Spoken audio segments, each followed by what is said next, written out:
From one war front to another, Russia and Ukraine have entered a new phase of escalation in the new year.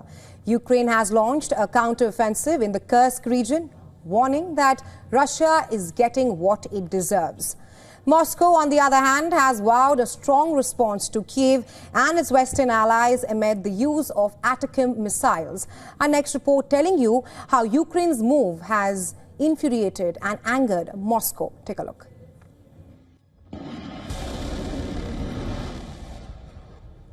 Ukraine's attack on Belgorod with US-made ATACMS missile is triggering a deadly threat from Moscow.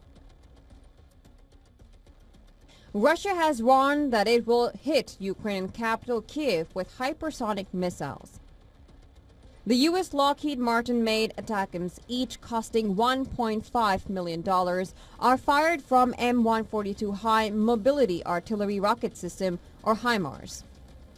Ukraine had used the 300-kilometer range missiles earlier on Russian-occupied territories, but now by using them on Russian soil, it has significantly escalated the conflict.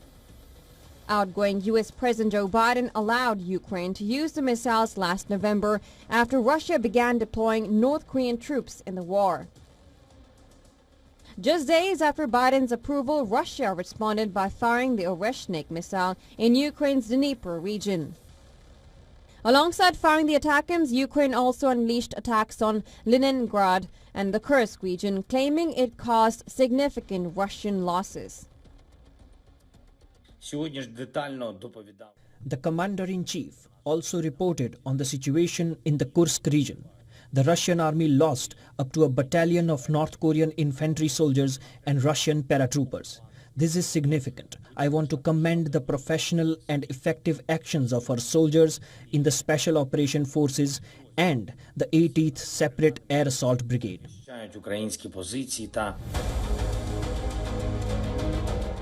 Russia has retaliated, firing over 80 drones, including Iranian Shahids, at Ukraine.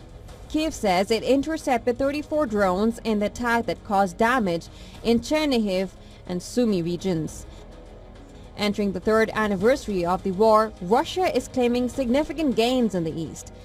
It has taken control of Nadia village in the Luhansk region while putting Ukrainian troops under pressure in Pokrovsk in the Donetsk region. On the back foot, Ukrainian army's hopes are now resting on the U.S. I think that Trump's common sense won't leave him, and the support will continue. We understand that Russian terrorist organization, this mammoth, has no right to exist in the shape it is now.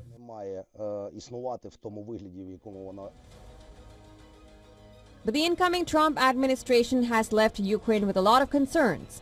A swift end to the hostilities, it fears, could potentially come only with Russia being given its territories. Bureau Report, WION, World is One.